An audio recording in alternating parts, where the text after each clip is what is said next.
Good morning. Next up, we have Marketing and Media in Play, being moderated by David Becker of Blue Plate Media Services. David? Thank you, Ann. Hi, everyone. My name is David Becker. I'm the president of Blue Plate Media Services, and I do want to thank everyone for coming out today. You have a lot on your plate, so just attending here means a lot to us. I'd like to thank you for joining our panel, Marketing and Media in Play.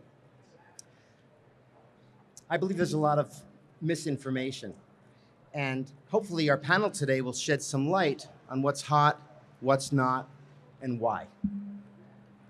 Our panel is made up of marketing leaders they're as diverse as the companies that they represent. I'd like to introduce you to them first before we get started. Karen Branson, who's the Chief Revenue Officer of Relatable. Julie Gwaltney, who's the Vice President for TOMY International. Erica Buxton, who's the President of Razor. Jessica Kavanaugh, Vice President of Marketing for JAKKS Pacific. And Denise Vannucci, Group Director at Blue Plate Media Services.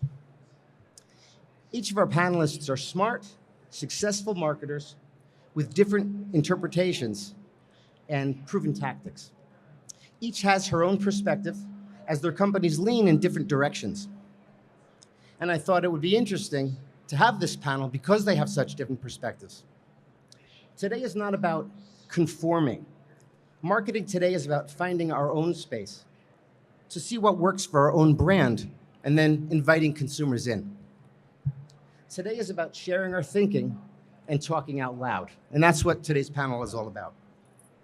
There's various topics that may come up, like what's the right media mix in today's complex world?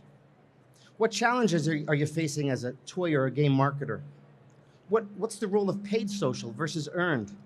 How do we leverage data to drive a smarter plan?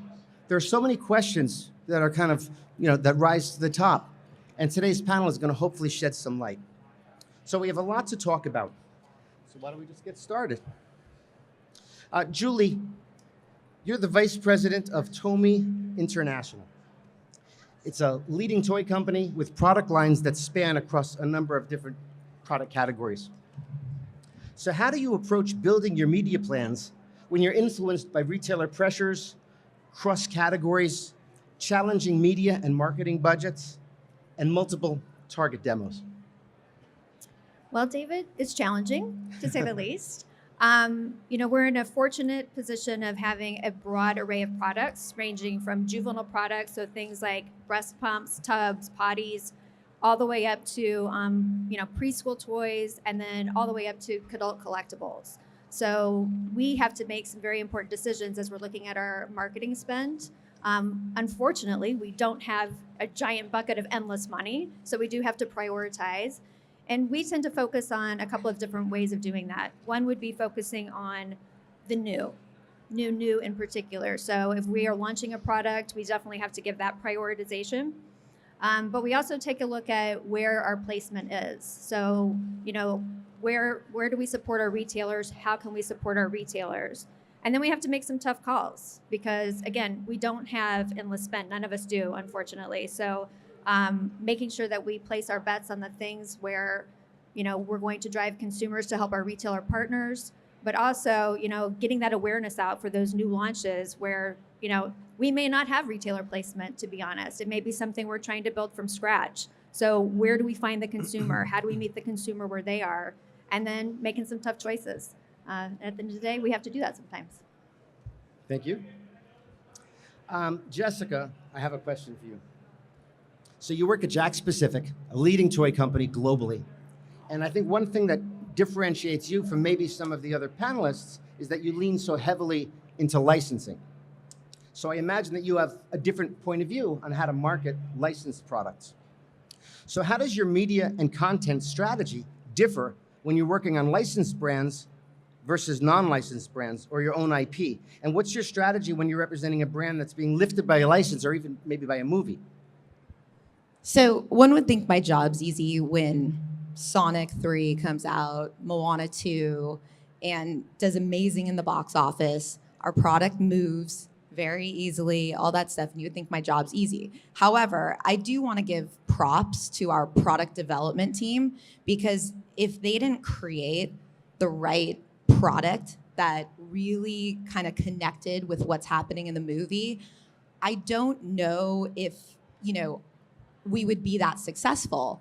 And where our marketing kind of comes into play is that we focus on the actual product we are selling. And we make sure we make the right call outs, we make the right content, we kind of showcase it to everybody. And because, like I said, our product is our prized possession, and we want to make sure that we are able to kind of put the pieces together to what's happening in the Sonic movie with, Sonic and his eyes lighting up in the movie, and, in Moana 2 and all of her beautiful features. We want to make sure we highlight that, so it translates to what happens on the shelf. And we do that through our very specific marketing. So when a movie comes out, do you approach your marketing a little bit different than if you've got a licensed product that's not supported by a movie? Yes and no.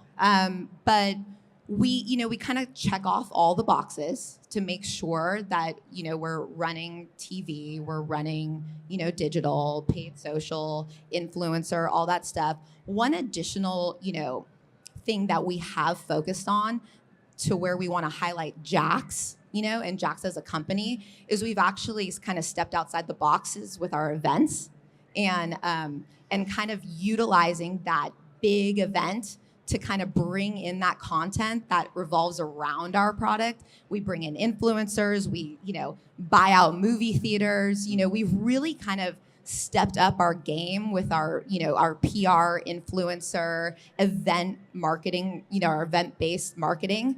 And that's kind of what we've added on to all of the, big, robust campaigns we usually do put forth with the movie. But again, it all comes back to product, is we want to connect the pieces of the puzzle, and we want to make sure that our product is highlighted in our marketing. And we do that with all of our content, including our, fancy events that we kind of put forth in front of everybody. Yeah, that's great. I mean, obviously it's so important that all the disciplines come together Yes. to be able to drive that message. Yes, and we use the content from those moments. And not only just our TVC, we want to build this robust content campaign. So we use all of this content, and we're able to showcase everything, and I think that that's really important when you're putting forth a proper marketing campaign. Great. We're also joined by Denise Vannucci, who's the group director at Blue Plate Media Services. And clearly what I think differentiates her from any of the other panelists, while each of the panelists are focused on their own companies, Denise, you work across a number of companies with a number of challenges, a number of budget issues and objectives and retailer goals. And it's a little bit tricky. Now, I know your media agency really focuses on the kid and the family space. So you likely have a very different perspective than the rest of the group. You have a bird's eye view. So as a media agency, how are you adjusting or adapting to the constant change in the market? Well, thank you, David. Yes, each of our panelists and many people around at Toy Fair have all different challenges. Every challenge is completely different, whether it's licensing or IP that's very well established, or many products. So how do we as a media agency understand the challenges and the changing environment? I think the biggest buzz today at Toy Fair is what is changing? How is media changing? How is it affecting each one of us? Where are kids? Where are they spending their time? So we really have to dig into three focused areas. We have to look at media and the changing performance in media. It's Facebook, Meta, is not the same as it was yesterday or last year. Its performance is changing. We have to be very diligent and understand that performance and what is changing in that performance-based media. We also have to look at usage, media usage. Where are kids and moms and dads and gift givers spending their time across media platforms? That is changing constantly. We have to adapt. We have to understand the trends, be ahead of the trends, and pivot really quickly when those trends start to identify themselves really quickly. We also have to look at performance, media performance, and the new landscape that's emerging, new opportunities, new platforms. People are talking, Roblox was last year, it was, the buzzword, everybody should be in Roblox. We really understand and have the opportunity to partner, meet diligently with every single media outlet or platform that exists.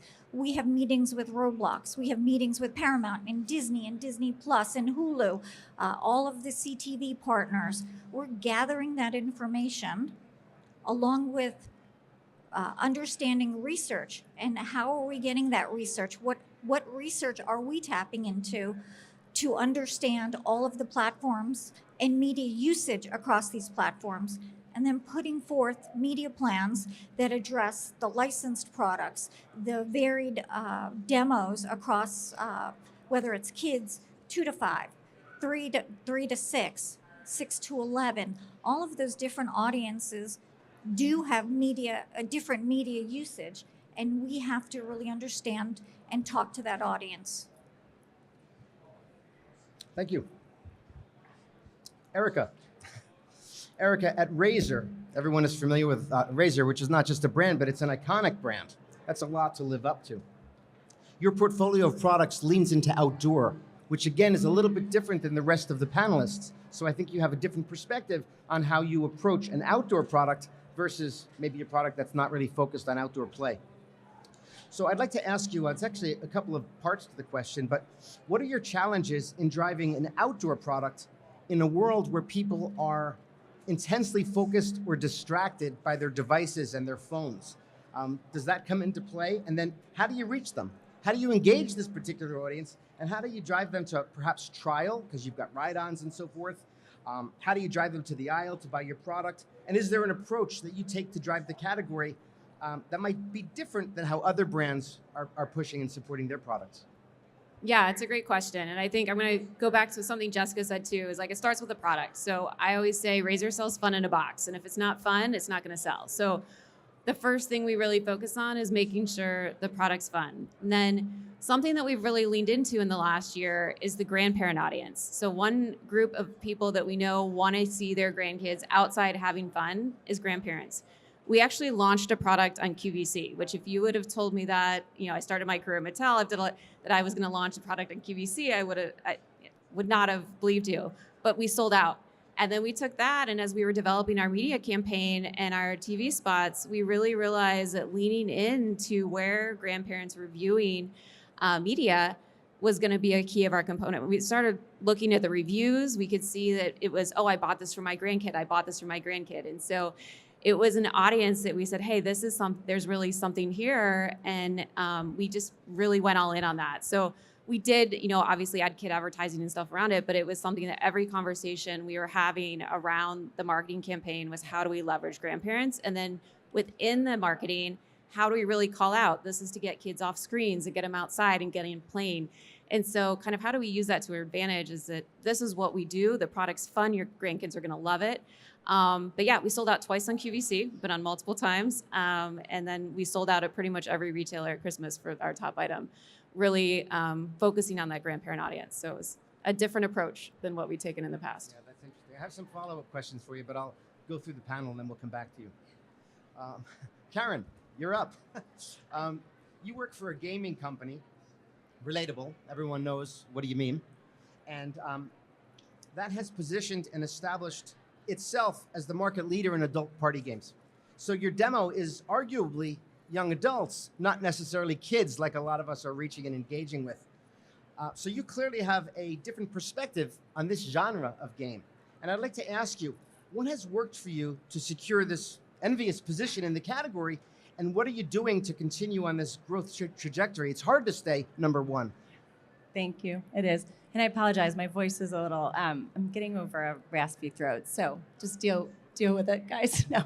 So I would say that communicating with our target audience, young adults, it really millennial and Gen Z is kind of our specialty, right?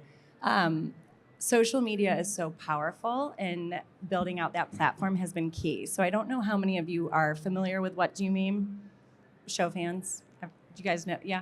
Okay, so our three founders started this game, like not even a decade ago, right? And one of our founders is actually social media mastermind, if I can say it, Elliot Tabelli, who's also the founder of F. Jerry. I don't want to curse, but if you follow that, 16 million followers.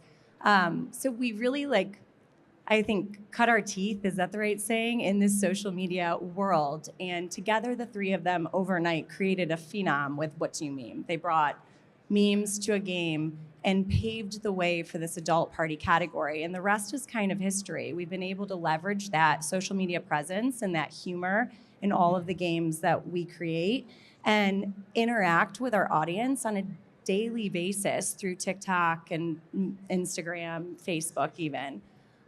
This is really, really key for us because it allows us to follow the trends. It allows us to pivot when we need to. We can test new things, theories, all of that, and keep our games relevant, the ones that have been around, so it extends the shelf life, right? Part of our success has been the great partnerships with our retail partners. The guys were able to pave the road for adult party games as well as hydration or dehydration, depending on how you look at it, with games like Buzz. But it always goes back to that social media presence and leveraging our over 50 million followers on a daily basis to be able to really just keep our name relevant, keep our products relevant, and use that platform to just continue to grow and pave the way for new. And use those key learnings. Relatable, to be honest. We just really understand our target audience of millennials and Gen Zs, and we're continuing to innovate and bring new categories to life. We make really cute products that's relatable, which is part of the reason we switched our name to our target audience. And so you can see it with menstruation crustacean. I don't know if you guys are familiar with that, but it's a really sweet lobster that's a heating pad, as well as other categories. And using the key learnings from our social platforms to basically find new ways to disrupt the industry and figure out new categories to enter with our target audience in mind. Thank you. I'd like to circle back, Julie, to you. Are you doing anything today to drive TOMY forward that's a little bit different than what you might have been doing yesterday or last year or the year before? How are you approaching today's complexities as opposed to how you used to deal with it? Well, I do feel compelled to give a shout out to my product team now that my colleagues up here have done that. I would feel remiss if I did not. Part of it has to do with our product mix and our portfolio. As I said, we have a wide range of products, and we really, over the past few years, we will always have a focus on kind of the core toy, marketing to parents who are the decision makers in a lot of cases instead of the child. But we are shifting that portfolio to go into, the adult collectible world, launching TOMY Plus. We have some exciting news coming. I'll just let you know next week that has to do with Takara TOMY, so just brace yourselves. It's going to be exciting. But a lot of that means our marketing mix and the way we approach things has to change. So envious of your position on social, we're really building that now. So we're trying to get that up and running. And, for some people, you hear of, a large company and you think, oh, that's handled. It isn't in all cases. And because we have this wide range of product, we have to have different channels for the different groups. We can't just be a one size fits all. So that's challenging. We also are looking more at the creator economy. How do we tap into that well in advance of a product launch? In the old days, because I'm old, I can say that. In the old days, you used to talk about your marketing plan, and it's, when the product hits shelves, this is what we're going to do. Now we have to be out there doing it well in advance, so that when we go to our retail partners, we can say with confidence, it already has a following. It already has a built-in audience, and we're going to bring them to you to buy it off of your shelves. Yeah, that's great. It's also a good segue for my next question, Jessica, for you. As a company that leans in so heavily into licensed product, where toy companies might normally lean into kids, with licensed products, it's not just kids, and sometimes it's fans. There's this whole nostalgia factor. So where do you see adults in your mix? And are you doing anything different to engage with that secondary adult audience than you might be doing when you're targeting traditional kids or at various ages? So first, I want to recognize the adults. They've been around for a really long time. I mean, I remember starting my career at Toy Fair 20 years ago, building touring the booths and stuff like that, and meeting all of these adults that were genuinely cared about all the toys and the toy companies that they were, saw around here. And, that audience has existed for a very, very, very long time. And I want to say they just kind of been not laying low, but they've just kind of been, in their basement, collecting all these toys and whatnot. And because of social media, it has brought out this, very robust, dynamic audience that, in all fairness, presses the start button to all of our campaigns.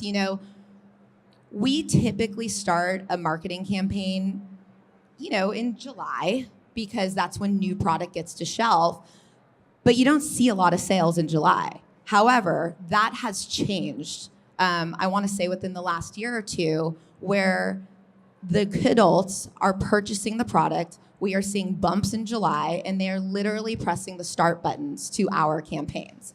And, licensing Nintendo, licensing Disney, Sonic, there's a lot of those fans that exist, and they are so passionate about the product. And here's the thing, is we run this quote unquote awareness campaign, and we kind of start to get the kids excited, come on, mom, come on, dad, come on, grandma, grandpa, all that stuff.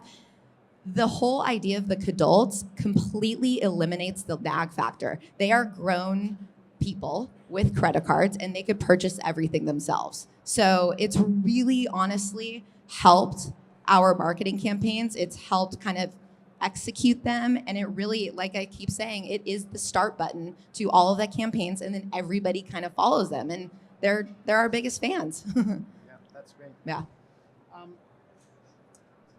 I guess we'll turn over to Denise for a second. So, you're on the call with different clients on a daily basis, and is there any one challenge that you keep hearing that keeps resurfacing in your client conversations? I think the audience here could probably appreciate maybe some of the experiences that you deal with on a daily.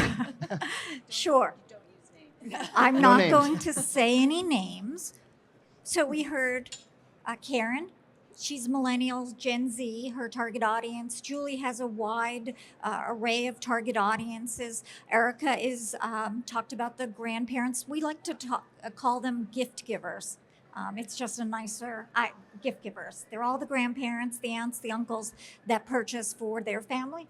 And Jessica, we talked about kidults. We talked about the kids. She talked about the kid audience, the parents. Here's our number one challenge. And I personally and our team has spent 2024 coming into 2025 really explaining to our clients the target audiences are so varied across a product that creative has to talk to each of these audiences. Typically in the toy industry, all the toy cos go out and make a 30-second TV commercial, a 15-second TV commercial. 2 years ago, they understood the need for vertical video, and that was the big buzz. Let's do a horizontal and a vertical video, and we've got it covered. Social is covered. That is not the case. We're in the business of buying impressions and delivering impressions to our target audience. There's also a huge responsibility to impress the audience that you're targeting. And how do we do that? Kid-targeted TV commercials do not speak to the parents or the grandparents and the gift givers. Millennials, their creative needs to talk to them, and we need as a group to start to understand if we have that audience, we have that product, it's a great product, how are we going to target that audience? So we've got the media manpower behind us, we've got the impressions to target that audience, but that creative has to deliver the message and has to deliver the message that the audience wants to hear and is engaged with that messaging. Millennial audiences react to totally different pieces of content. And then, to cover this all, we're targeting kids with many of our products, but we also need to target the parent at the same time. That is the string, and we need to tap into that. That same TV commercial does not work across to parents. We need to adapt that, and we need to, there is money involved. We need to create content. And how do we do that as marketers and agency owners? That's our biggest challenge, and we are figuring it out.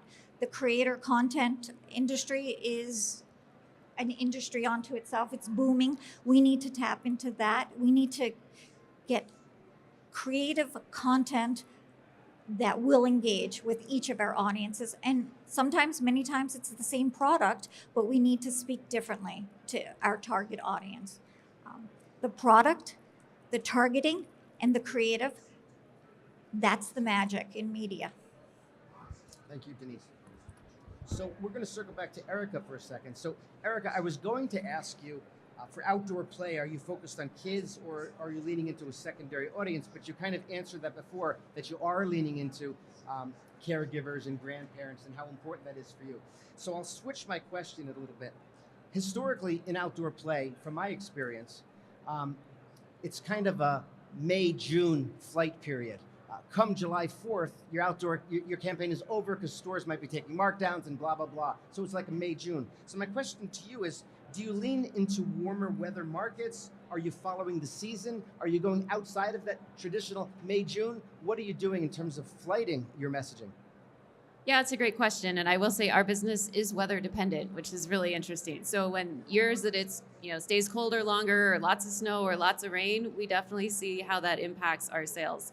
And if we think, POS is slow, we start looking around and seeing which parts of the country are having bad weather. So it definitely is an impact. I think when we're looking at marketing overall, we don't take that into account as much. We do, like Walmart has Bike Week in May, and so we do lean heavily into that and partner, and get our products out as part of that program.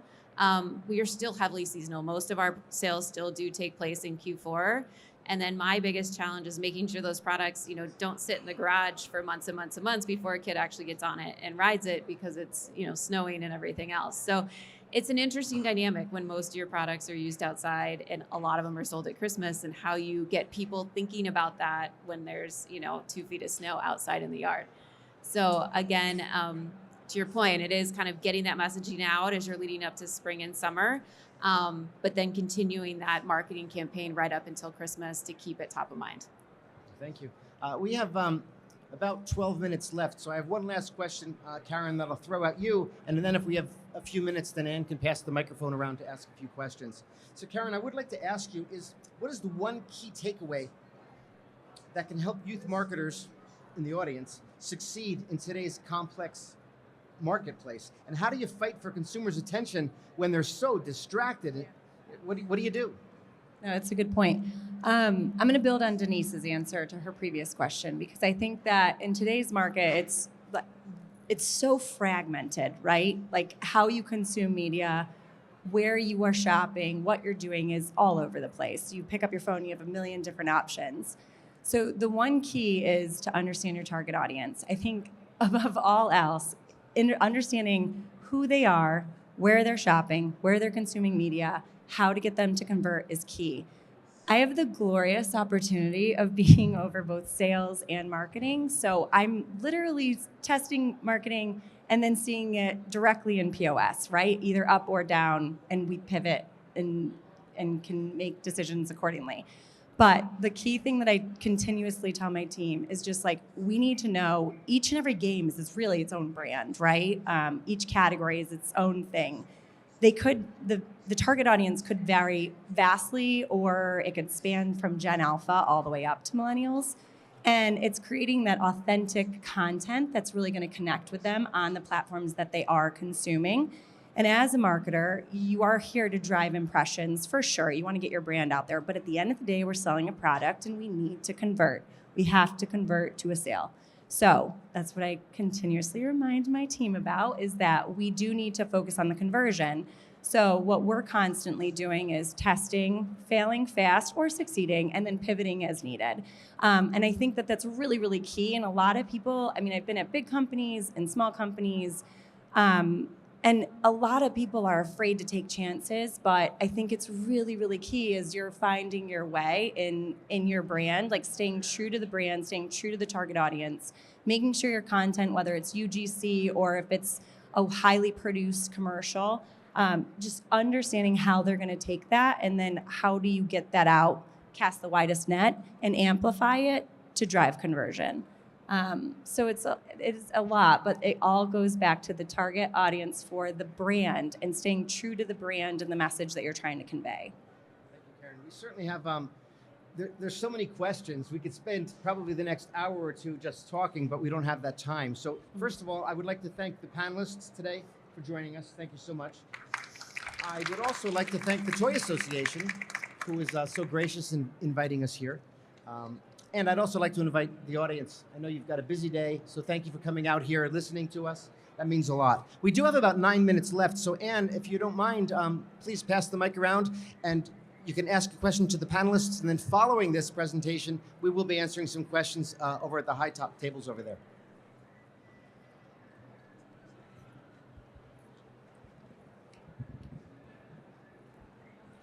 Hi, thank you for the panel. My name is Sergio from the Meebit Company. We're a startup company, so I wanted to ask you from your experience, if you could only pick one channel with a small initial marketing spend, what will it be, and I guess why? We need to start with what is your target audience? What are you marketing? You can't pick a platform without understanding who you're talking to.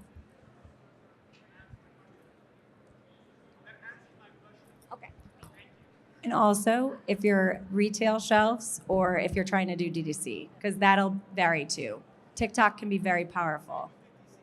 TikTok can be very powerful for D2C, for sure. Any social media can be powerful for DTC. Hi, my question is actually for Julie because I'm interested to hear, how do you deal with scale when you're talking about marketing campaigns? Because there's so many fragmented audiences, so many channels and that kind of thing. Like, how do you make decisions about where your budget goes and what people do you put behind it? And if anybody else on the panel has a thought about that, but I'm really interested to hear from you. First thing you have to listen that the question is for me. Sorry. In terms of scale, great question. A lot of that really has to do with the prioritization effort and what we're going to focus on. So that ties back to the retail placement as well. Right, wrong, or indifferent, we are always going to support where we have retail placement and our retail partners because they're supporting us. So if we have to make a decision on, even if it's a new launch that we have poured a lot of product development and effort into it, if that doesn't have mass placement or scale at that point in time, we may have to shift everything over to make sure what is in place and it's placed does work. So it's a little bit, there's a lot of pivoting. I love the word pivot. There's a lot of pivoting, and you got to be ready to make that call in an instant. Happy to talk to you more afterwards. Okay. So this question is for Karen.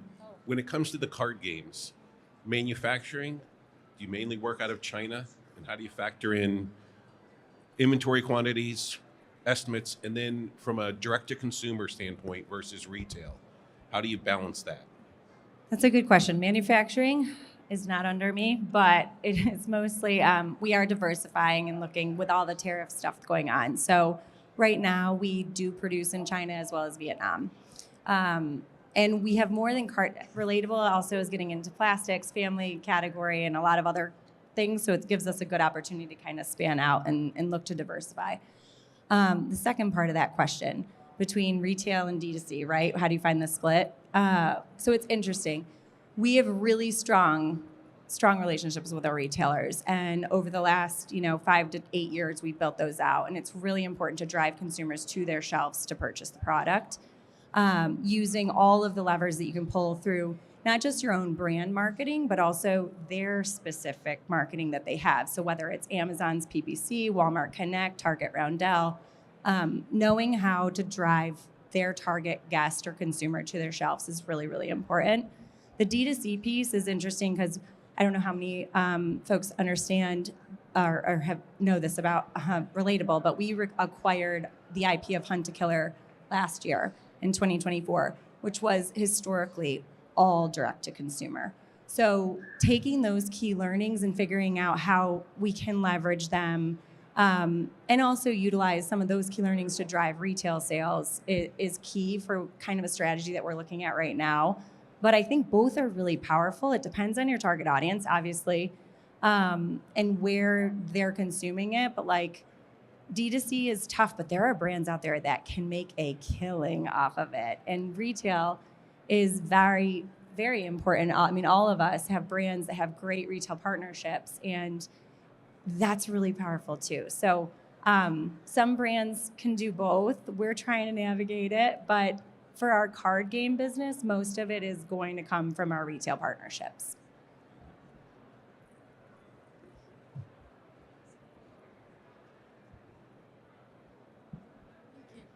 Hi, Sophie from Micro Kickboard. Oh, sure. Oh, sorry. I know that Karen, I think you touched on just staying genuine to the brand. What is the experience staying genuine and being authentic to the brand while focusing on conversions and pivoting based on data and sales? Yeah, then that's a really good question.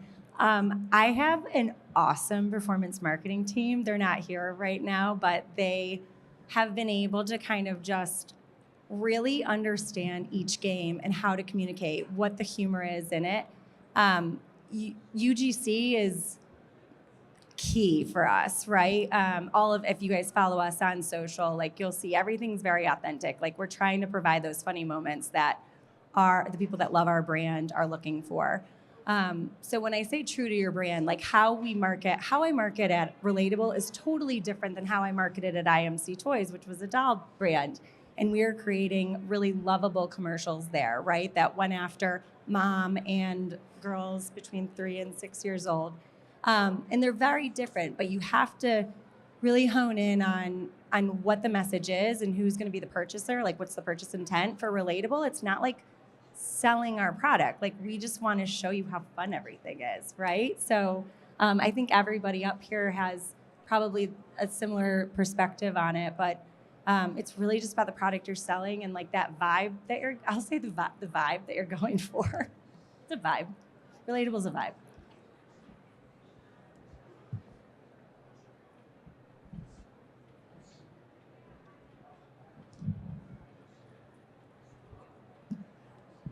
Hi, thank you for speaking today.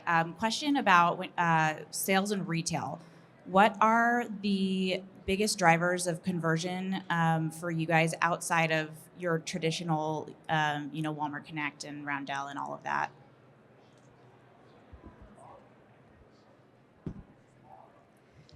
Again, I think that relates to the audience, the target audience that we're going after.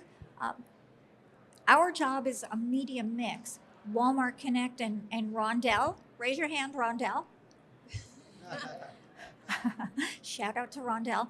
Those are really key partnerships that everybody here leans into. But it's the media mix. It's the awareness, the consideration, and then the conversion. It's really hard to go to the conversion before you have the awareness, the consideration, and then the conversion. And just to add to it, it's all about layering, right? So in the beginning of my career, I was at Kraft Foods when they still owned Nabisco, and we always had a saying stack them high and watch them fly. You have to have the placement at the right place as well, inventory to support, and then layering all of everything else on top of it. And I'll just add, they all have to work together, regardless of where everything's coming from. You know what I mean? So if you're running on, Target.com and all that stuff, you have to have all these other legs of marketing to help support it. One and done is never going to work. You always have to have a full-rounded marketing campaign, I want to say, Probably have, I think we're pretty much finishing up here. So if anyone has any other questions, we'll be standing over there, and by all means, stop by and say hi and ask away. So thanks again for coming today. We appreciate it.